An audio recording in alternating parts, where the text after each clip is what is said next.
Do you think the public want politicians to be honest with them? Yes, of course. OK, so can you just be honest about winter fuel allowance, that you reversed it because of poor local election results, you realised it was really unpopular, and you listened to voters? That is the truth, isn't it? Well, of course we listen to voters all of the time. That's part and parcel of being a politician. The first question is, did we make the right decision in the first place? I believe we did, because we needed to stabilise the economy.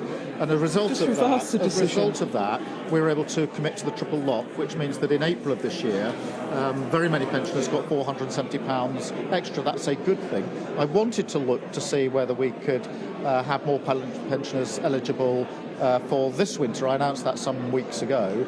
Now we've been able to go further and say where the threshold will be to make sure those payments are made. So I'm really pleased with this decision. I think it's the right decision, and we're able to do it because of the decision we made. You realised you got it wrong? No, we had to. I could have pretended in the budget that there wasn't a £22 billion black hole. I wasn't prepared to do that. I wanted to front it up. I wanted to make sure that we had a clean slate going forward. We've done that work.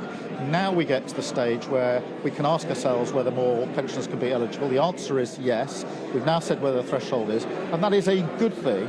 Of course that means listening to voters. All politicians should do that all of the time. OK, just on that though, I've got the OBR downgraded growth forecast in March. They said there are significant risks that they will do so again in autumn, and the IFS says if that's the case, you're going to have to raise taxes. So you're reversing a tax raising measure, and now all the talk is you're going to have to raise taxes. So it's disingenuous to say it was the right decision back then.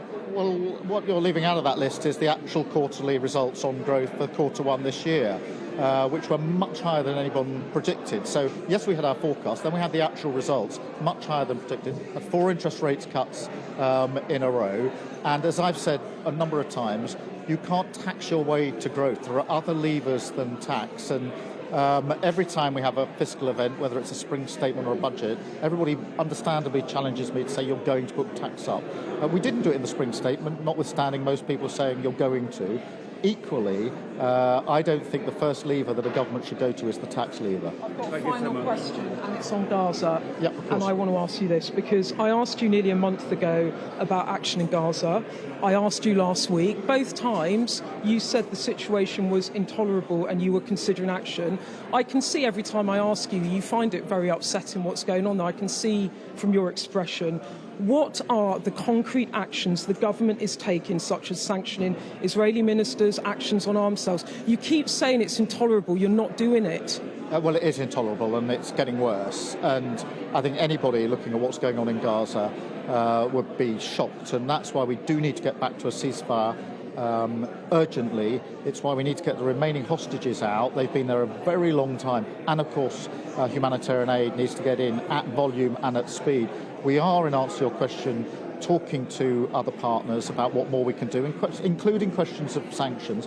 My strong belief is when we make a move, if we're able to do that in company of other countries, that's a stronger move than doing it on our own. So that's the basic approach that we're taking, but we are working on what more we can do in the pretty short term now.